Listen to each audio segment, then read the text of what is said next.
Uma boa tarde na graça e na paz do Senhor Jesus.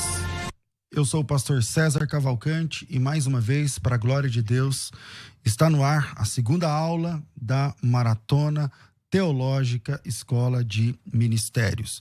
Esse projeto da Maratona Teológica é um projeto da Faculdade Teológica Bethesda, também da Rádio Musical FM, e juntos, a Faculdade Bethesda, a FTB e a Rádio Musical FM, juntos, unidos, estão trazendo para você um tempo de crescimento sem igual.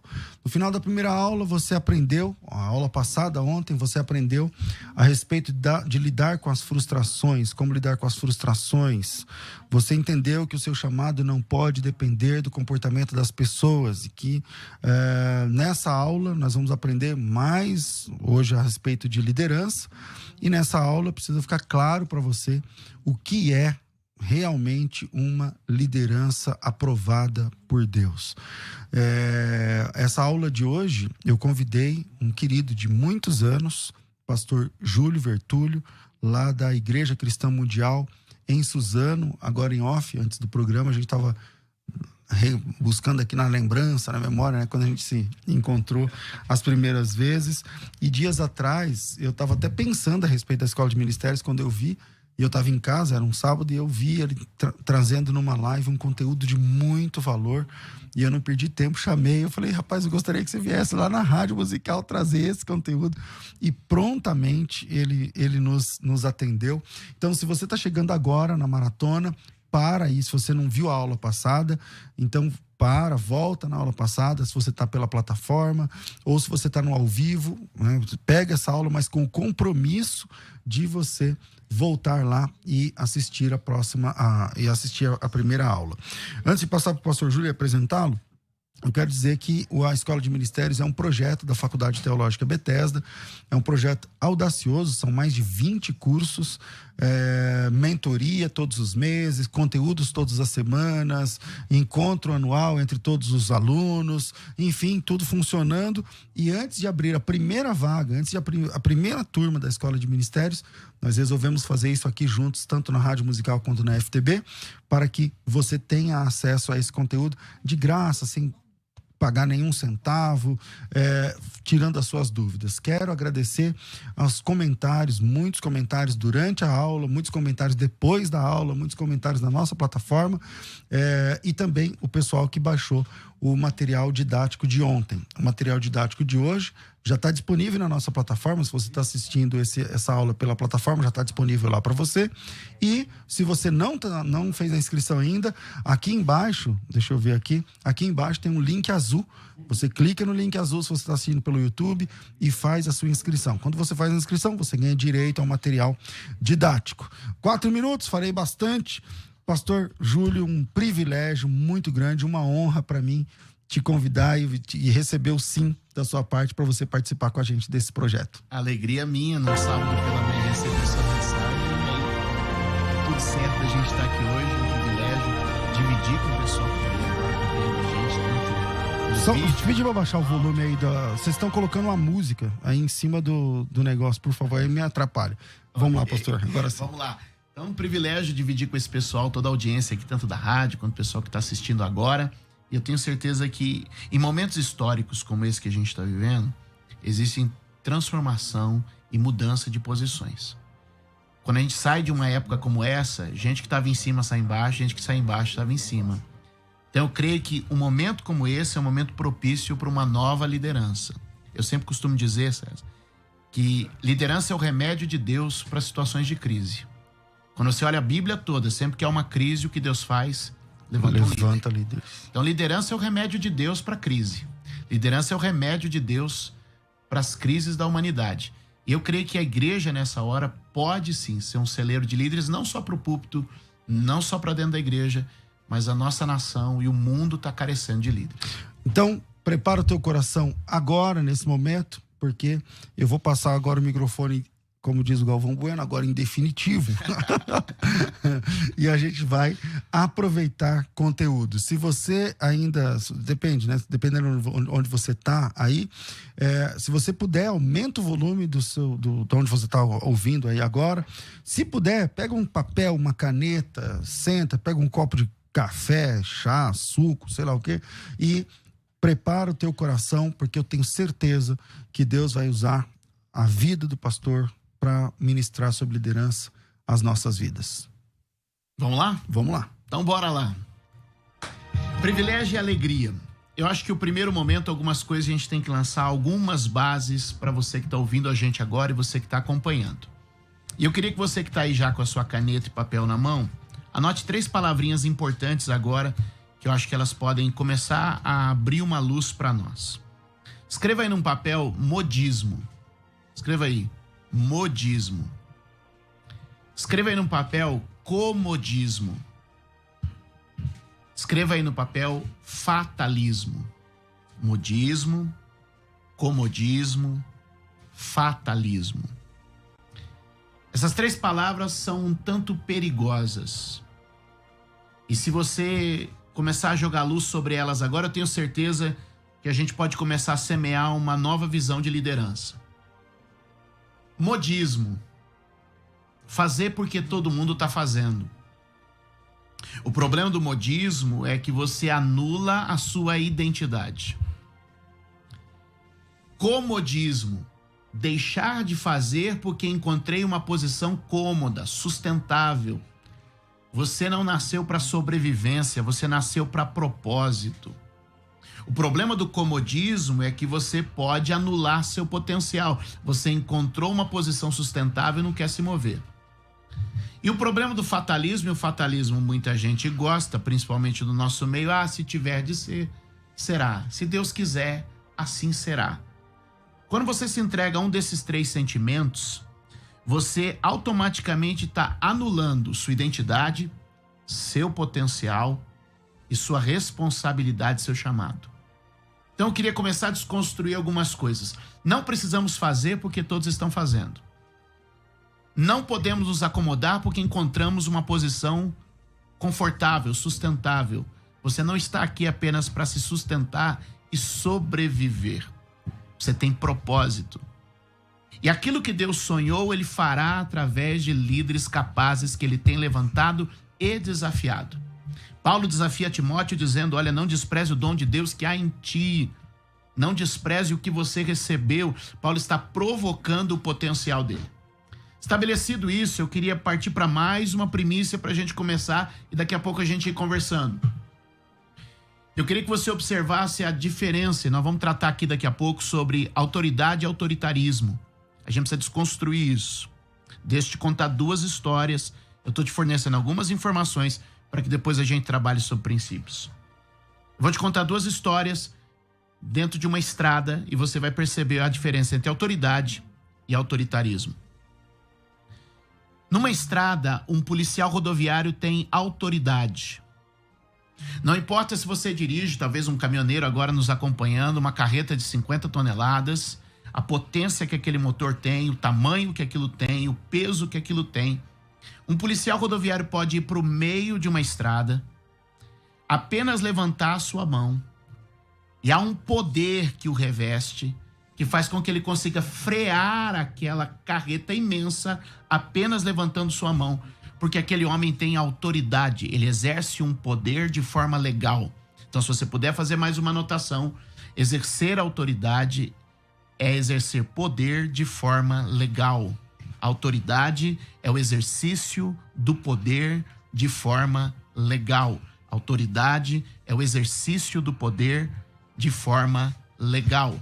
Revestido de autoridade legal, ele estende a sua mão e aquela carreta para.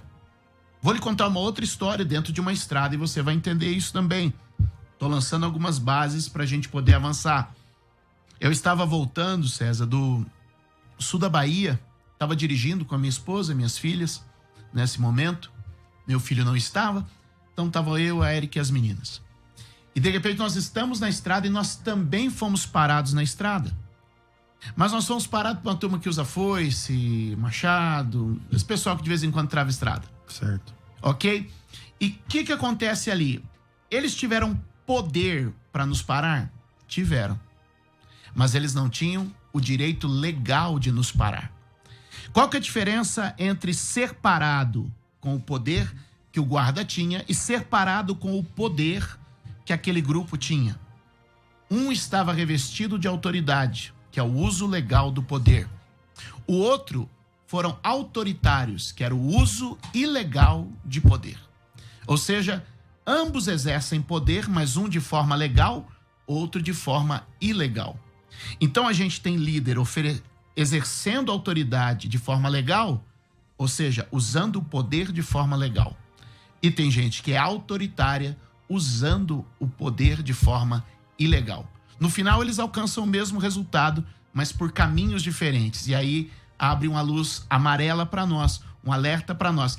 Tem muita gente alcançando o resultado, mas usando autoritarismo e não autoridade. Tem muita gente exercendo poder, mas exercendo poder de forma ilegal. Autoridade é o exercício do poder de forma legal. Autoritarismo é o exercício de poder de forma ilegal e devida. Ambos conseguem parar a rodovia. Ambos conseguem exercer poder, mas um está de forma legal e o outro está de forma ilegal.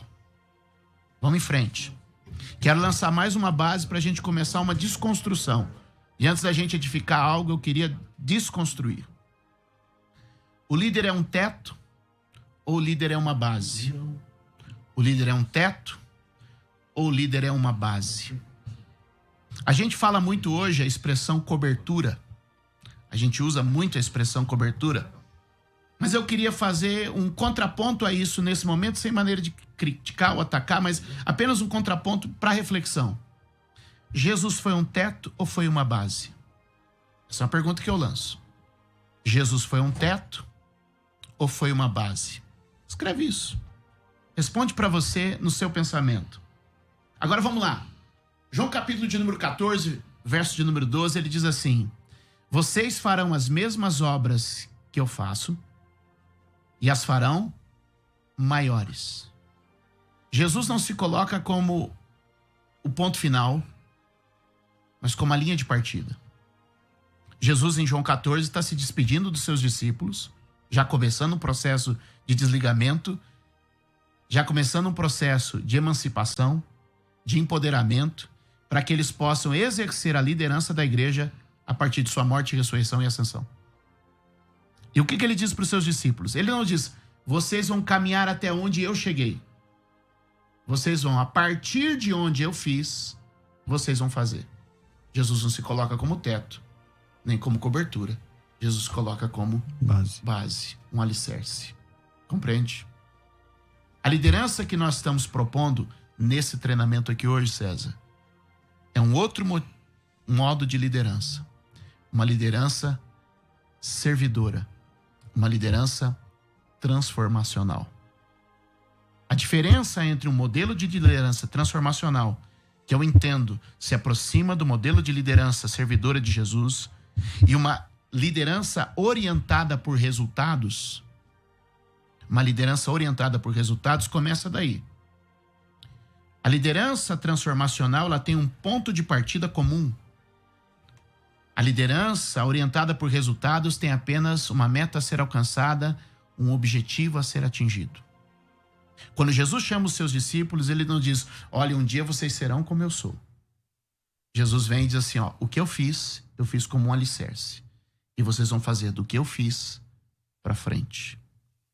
A verdadeira liderança é aquela que constrói uma base, que se torna mais relevante na sua ausência do que na sua presença. A liderança não é testada quando ele está presente. A liderança é testada quando ele está ausente. O poder do líder transformacional é esse, que no final, o objetivo, a meta é secundária. O processo tem muito valor. Nós podemos hoje aqui combinar, César, que a gente ia estabelecer 50 escolas teológicas. A gente, vamos aqui, em 5 anos, nós vamos estabelecer 50 escolas teológicas no Brasil. É uma boa meta, uma meta nobre. E aí a gente trabalha por esse objetivo. Em 5 anos, nós vamos estar aqui de volta, em 2026, e nós vamos ter 50 escolas teológicas montadas nas regiões do Brasil.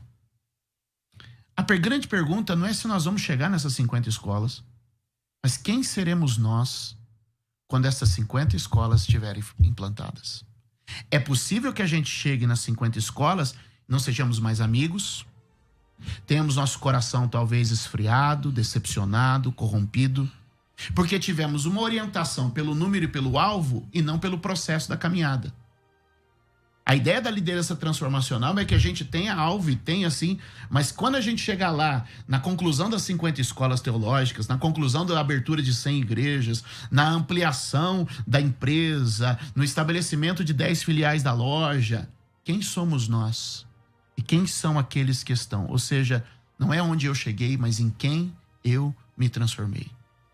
A ideia de Jesus não era apenas ir para todo mundo e pregar o evangelho, mas quem seriam aquelas pessoas que estavam sendo comissionadas a isso? Quando Jesus os chama, ele os chama para que eles sejam, eu vos farei. Depois que ele faz deles pescadores de homens, então ele dá uma meta de alcance. O que a gente precisa entender na liderança de Jesus é que Jesus não está preso ao resultado. Jesus está olhando para o processo.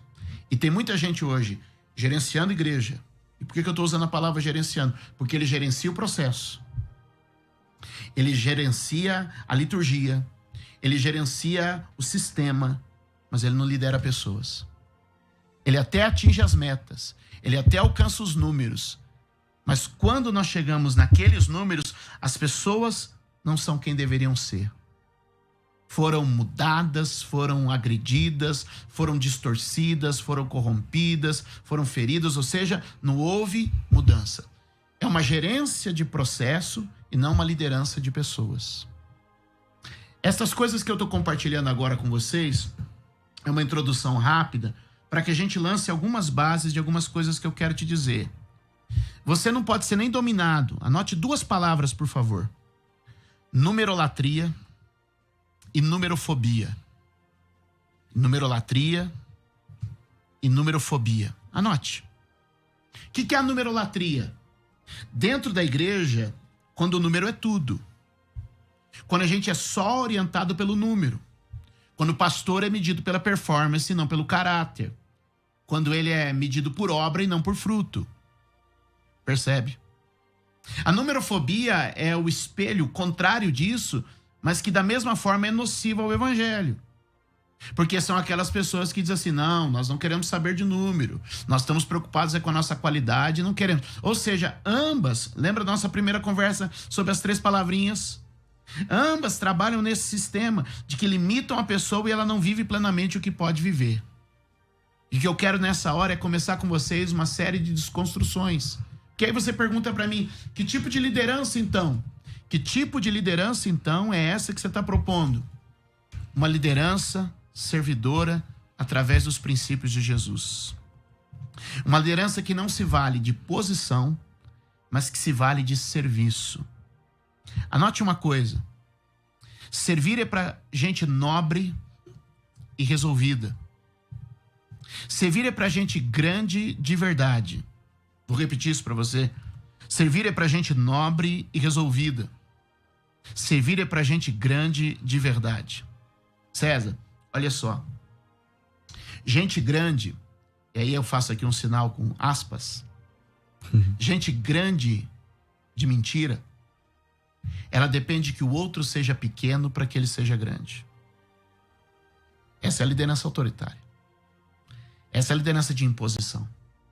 Então ele é grande de mentira, porque eu preciso fazer o outro menor, eu preciso fazer o outro pequeno, para que eu me estabeleça como grande. Gente grande de verdade, gente grande de verdade, não tem problema em promover o outro, porque ele sabe quem é, reconhece o seu tamanho, sabe sua posição e não se sente ameaçado. Ele não está orientado por performance, ele não está orientado por resultado, mas ele está satisfeito com a identidade.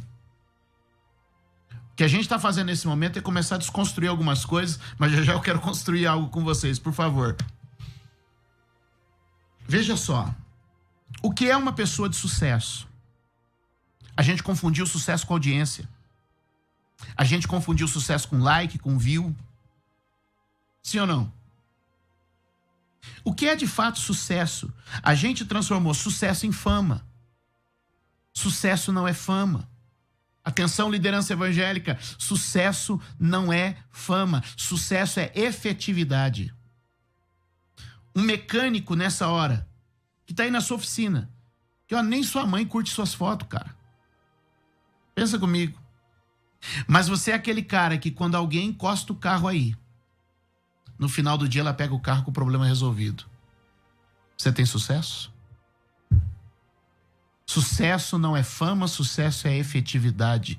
Sucesso não é ser conhecido, sucesso é ser efetivo. Muitas pessoas estão se frustrando no meio da chamada, no meio da vocação. Por quê?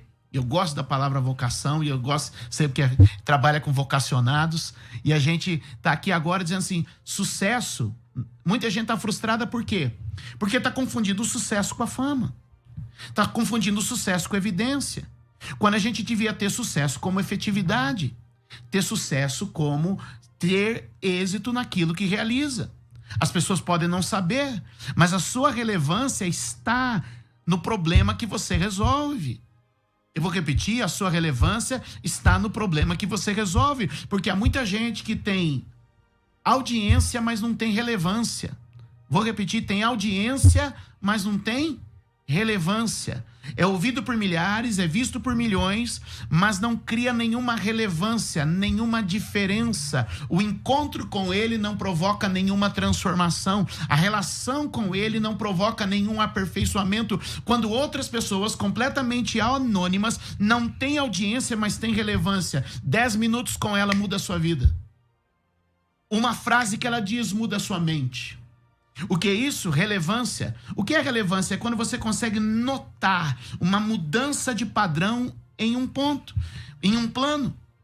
Então você pode encontrar com pessoas extremamente famosas e tomadas de audiência, mas a sua vida segue no mesmo plano. E você pode encontrar com alguém que não tem fama, não tem audiência, mas ele cria uma relevância. O plano não segue, há uma alteração no plano, há um elevar no plano quando você encontra essa pessoa. É esse tipo de liderança que o evangelho precisa. É esse tipo de liderança que a igreja pode oferecer para o mundo. Uma igreja servidora. Uma igreja servidora. Não tomada pelos resultados, pelo pragmatismo de hoje. O que vale é o resultado que alcança. O que vale é o tanto de membro que tem. O que vale é o tanto de prédio que constrói. O que vale é o tanto de views que possui. O que vale é o tanto que arrecada. E eu quero te dizer 1000 vezes não. Para o pragmatismo, o próprio Lutero já tinha uma resposta. Ele disse, olha, qualquer doutrina, ainda que faça chover milagres todos os dias, se não estiver de acordo com a palavra, de nada serve. Ou seja, ele não era pragmático, ele tinha a convicção de que a doutrina devia prevalecer independente do resultado. É essa fidelidade doutrinária que a gente precisa buscar hoje.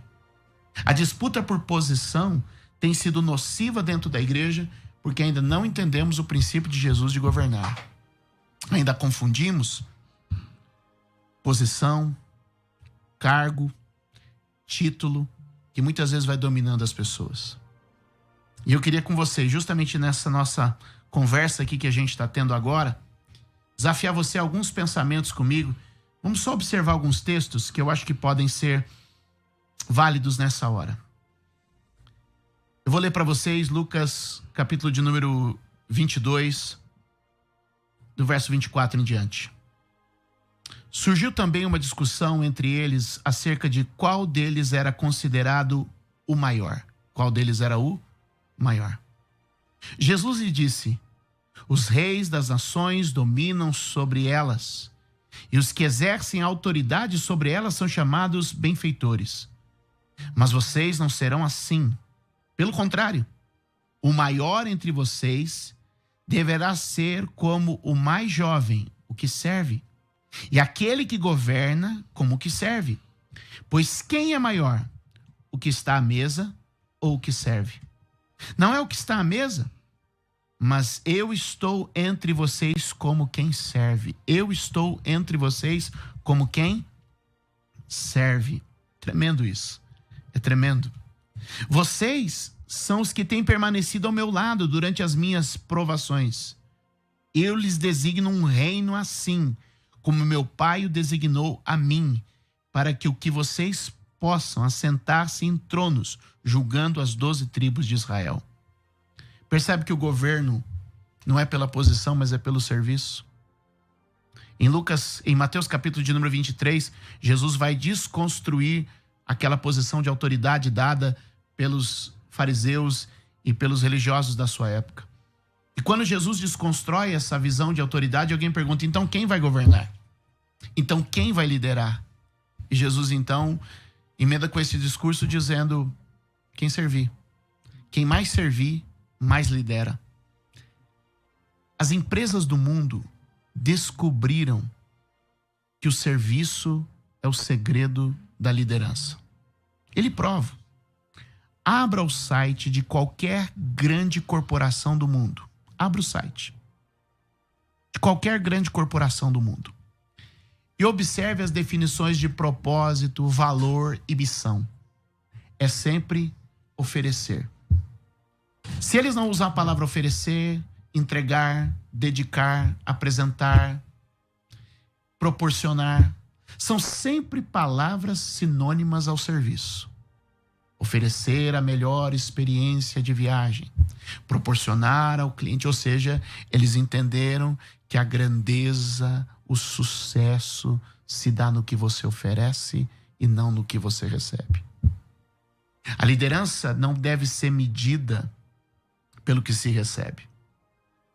O que você recebe diz muito pouco a seu respeito. O que você dá é que de fato mostra quem você é. A posição de dar é a posição definitiva de quem está servindo ao Senhor. Por isso mesmo Jesus disse o quê? Melhor é dar do que receber. A posição privilegiada é a posição do dar. Deus não chama Abraão para ser abençoado, mas chama Abraão para ser uma bênção. Qual é a diferença entre ser abençoado e ser uma bênção? É que o abençoado recebe a bênção e quem é bênção distribui. No ideal de Deus, a gente não foi chamado para ser um depósito, mas no ideal de Deus, a gente foi chamado para ser um centro de distribuição. Eu não posso medir grandeza pelo que uma pessoa recebe, eu só posso medir grandeza pelo que uma pessoa entrega. A sua liderança não é marcada por quantas pessoas te servem, mas a sua liderança é marcada por quantas pessoas você serve. É no serviço que você encontra a grandeza. É no oferecimento do seu serviço que de fato sua grandeza se estabelece. Quando a gente começa a pensar nesses termos, a gente começa a perceber que muitas estruturas, neste exato momento, estão sofrendo. E por que estão sofrendo? Porque os caminhos criados, podemos dizer, até antes do abalo do último ano, eram caminhos de recebimento. E agora só se estabelece quem tem alguma coisa para entregar. Só se estabelece quem tem algo a entregar. O que nós vimos é mais ou menos o que os discípulos abordando Jesus disseram assim: mestre, olha o tamanho dessas pedras, olha o tamanho dessas colunas. E Jesus disse a eles assim: não vai ficar pedra sobre pedra. Sabe o que acontece? Crises como essa arranham todo o verniz das teorias e abalam as coisas abaláveis para que as inabaláveis permaneçam. O que eu quero colocar agora é ar nos seus pulmões. Eu quero colocar inspiração em você para te dizer, existe um processo glorioso de liderança onde Deus quer levantar um grupo servidor, doador, uma igreja generosa, uma igreja doadora. E esse princípio começa por uma revolução dentro da gente. Infelizmente, olha aqui para mim, o Brasil conhece uma igreja tomadora. A igreja que a mídia apresenta é a igreja tomadora, é a igreja que tira. E o nosso grande desafio nos próximos dias, em uma crise como essa, é uma oportunidade. Eu digo que nestes dias, esta crise que a igreja está passando junto com o mundo todo é a oportunidade da gente desconstruir a imagem da igreja tomadora e apresentar a imagem da igreja doadora. Mas a igreja só vai ter uma imagem doadora, transpondo, substituindo a igreja tomadora quando? Quando a liderança entender que o princípio da transformação está na doação, está na entrega, está no que se dá, está no que se oferece. Essa desconstrução precisa vir. Tudo é dom, amados. E o que eu digo sobre dom? Opa! A Siri resolveu falar aqui. Acionou o celular, mas é isso aí. A Siri veio Tá falar. muito bom, pastor. Segue aí, segue aí, segue aí. Até ela quer falar. Até a Siri quer participar da nossa aula. É bom para respirar, bom para respirar. Vamos lá. É a desconstrução da igreja tomadora, é a desconstrução da liderança servida para a liderança servidora, que é o desafio desse tempo, que a gente está vivendo e que a gente está experimentando. Olha só. Vamos pensar algo nesse momento agora. Quando Jesus chama os seus discípulos, ele se coloca como servo, embora não seja. Embora seja ele herdeiro, embora seja ele senhor, ele se coloca como quem serve. A grandeza de Jesus está estabelecida no serviço. E ele se apresenta como quem dá, como quem entrega, e aí a gente está dentro desse ambiente de doação. Qual que foi talvez os nossos problemas? A gente começou a confundir posição com dom. E entender que o dom nos dá posição, quando a posição do dom é servir. O teu dom fala nada de você. O dom é presente, correto? Melhor tradução e mais simples. Isso. Posso ir por aqui? É isso mesmo, do grego. Texto grego, puro. Puro. Dom é presente. O presente fala pouco de quem recebe e muito de quem dá. A nosso tratamento do dom, qual é? A gente associa o dom com quem recebeu. Se dom é presente, ele não fala nada de quem recebeu. Se eu der um presente agora para o César, o que esse presente diz a respeito do César? Muito pouco. O presente fala a respeito da minha pessoa, de quem dá. Se eu dou um pagamento, aí é diferente. Quando eu lhe dou um pagamento, eu estou reconhecendo o que você fez. Aí tem mérito. Então, se a gente trata sobre dom, eu não posso olhar para o dom e pensar na pessoa. Quando eu olho para o dom, eu tenho que pensar em quem deu o dom. O doador. O dom fala de quem deu. O dom não fala de quem recebe. E o grande problema é porque a gente observa o dom na vida da pessoa e então a gente reconhece ou pensa que isso é mérito. E porque a gente vive nessa visão de mérito, a gente começa a dar posição à pessoa que tem o dom. E aí é onde a gente cria gente que muitas vezes se apropria de uma posição validada pelo dom. E dom e função na igreja são diferentes. Se a gente olhar a lista de dons e a lista de funções, você vai perceber que vai haver algumas diferenças. Quando a Bíblia fala, sobretudo nos dons ministeriais, você percebe que não há uma lista de exigências. Por quê? Porque o dom é uma prerrogativa do próprio Deus. Ele mesmo dá. Mas quando a Bíblia fala das funções ministeriais, aí a Bíblia dá para a liderança da igreja uma lista de exigências, uma lista de análise. O que nós estamos percebendo ali? Que se estamos falando de dom, é prerrogativa de Deus. O próprio Deus dá, segundo sua graça, misericórdia, bondade e propósito. E se estamos falando de função, a igreja tem uma lista para analisar. Porque a função a igreja delega, o dom Deus dá. E quando a gente mistura essas duas listas, o que a gente está fazendo? Criando pessoas que se apropriam da função e que não estão na função. Então vou pegar aqui um exemplo. Quando a Bíblia fala, por exemplo, do presbítero. Ele é presbítero ou está presbítero? Porque algumas pessoas assumiram o presbítero como sua identidade. Se a posição do presbítero é delegada pela igreja, a igreja faz a análise da lista e o delega. Isso quer dizer o quê? Que aquilo foi uma função dada. Foi um ministério, um serviço a ser cumprido.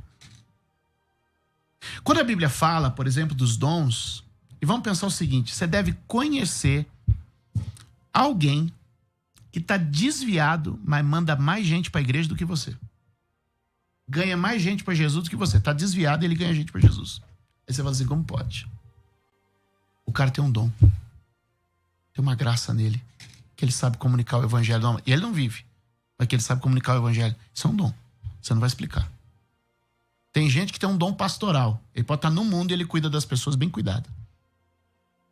É um dom. Ele tem função na igreja? Não, ele está fora da igreja. Ele está fora do corpo. O problema é que a gente vai misturando dom e função, e aí a gente se prevalece da função como uma posição. A gente prevalece da função como uma posição e não como um serviço. Sua função na igreja, seja diácono, seja presbítero, seja um líder, você tem uma função. E isso não quer dizer posição. Como eu construo então posição? O que Jesus disse. Aquele que serve tem a posição. Como é que eu estabeleço então autoridade na igreja? A autoridade na igreja não é do dom, não é da função, não é da posição. A autoridade na igreja é do serviço. Quanto mais eu sirvo, mais autoridade eu tenho. Quanto mais eu me dou, mais autoridade me constitui. Por quê? Porque a autoridade na igreja está no serviço. Quem é o líder então? O líder, Jesus deixou claro, é o que mais serve. O líder é o que mais serve. A melhor definição, talvez exemplo de liderança que a gente pode ter, é quando Jesus em João 13 reúne os seus discípulos. O verso de número 3 vai dizer assim: sabendo Jesus que viera do Pai, que o Pai havia lhe dado todas as coisas e que voltaria para o Pai. João 13:3 mostra Jesus como um ser humano resolvido, César. Sabe de onde veio, sabe quem é e sabe para onde vai. Vou repetir aí para você, ó. João 13:3. É Jesus um ser humano resolvido. Sei de onde vim, sei quem sou e sei para onde estou indo. Tô resolvido. Tô resolvido. Agora veja. Qual é a cena seguinte? Qual é a cena seguinte? Ele olha para os seus discípulos. Diz a Bíblia que ele tira a sua capa,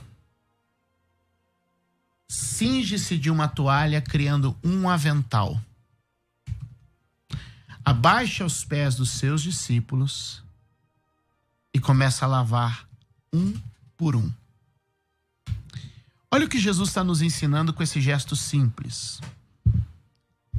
Quem é resolvido não tem problema em servir.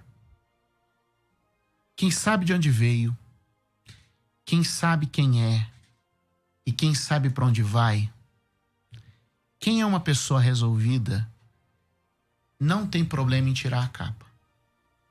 Não tem problema em vestir avental. Qual que é o nosso problema nos últimos dias? Falamos muito de capa e pouco de avental. Queremos todos pegar o manto, mas não queremos cingir-nos dos aventais. Queremos encontrar o lugar da mesa, mas não queremos ser aqueles que lavam os pés dos que estão na mesa. Com esse princípio, eu queria que você pensasse algumas coisas comigo agora, de forma bem objetiva. Por que a gente luta tanto pela capa? E por que a gente despreza tanto o avental? O reino de Deus não é feito por capa. O reino de Deus é feito por avental. Quando ele se ajoelha aos pés dos seus discípulos, ele não diminui. Muito pelo contrário, ele cresce. Logo mais adiante, depois de lavar os pés de todos, ele diz o quê? Vocês me chamam de mestre e senhor. E fazem bem, porque eu sou. Ou seja, aquele que acaba de lavar os pés tem plena consciência de quem é. Porque eu sou. Porque eu sou mestre e senhor. E eu vos lavei os pés. Portanto, vocês devem fazer o mesmo. Jesus vem nessa hora desconstruindo tudo aquilo que a gente toma como uma ideia de liderança, de imposição, de autoritarismo. E ele começa a implementar uma ideia de serviço. Qual foi a primeira oportunidade de liderança criada na igreja de Atos? Quando a igreja começa a crescer, vai se abrir vagas para novos líderes. Observe. Em Atos, capítulo de número 6, onde eles encontram os líderes. Onde eles encontram os líderes. Eles encontram os líderes onde? Nos que estão prontos a servir a mesa. E eles encontram nestes que vão servir a mesa a nova frente de liderança de uma igreja que cresce. Pastor amigo, pare de se encantar com performance. Você se decepcionou demais com performance. A religião se vale de performance, gestual e vestimenta. É só olhar. Qualquer religião, você vai ter alguém se destacando pela performance. Ele se apresenta de alguma maneira diferenciada. Pelo gestual e pela vestimenta. A religião é muito performática, né? Ela é muito teatral. Então você pode ver que todo lugar onde a religiosidade reina, o gestual é sempre muito importante, né? Eu fiz um aqui agora para quem tá no vídeo, mas esse aí é um mais antigo. Agora tem uns mais uns tiques aí. Tem uns tiques. Que acontece? O gestual acaba criando uma marca. Então ele é muito alegórico, ele é muito teatral. E a grande questão é que a gente não vai medir isso pela apresentação, pela performance, pelo vestuário diferenciado, pelo gestual ensaiado, mas o que a gente vai ver é que a diferença não está nessas coisas, a diferença está justamente onde? No serviço, na entrega. São estes que vão ser a diferença.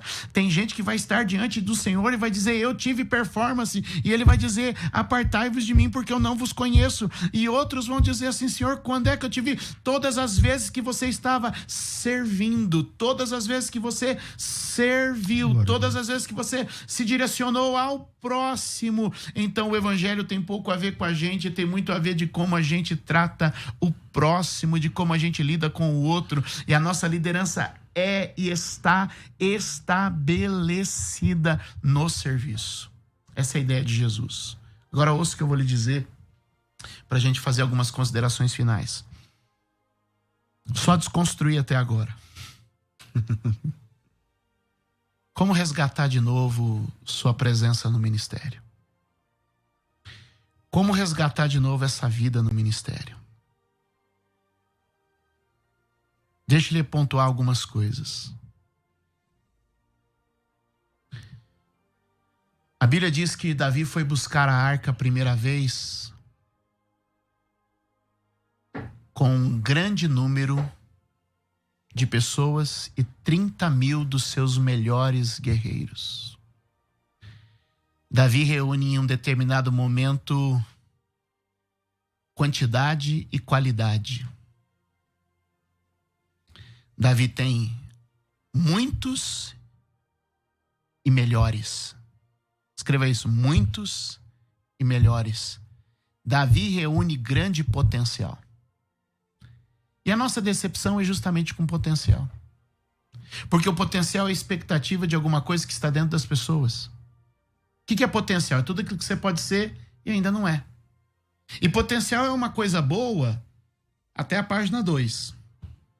Porque eu posso dizer assim, ó, o Antônio tem tanto potencial, o que eu estou dizendo? Que ele tem coisa boa para oferecer.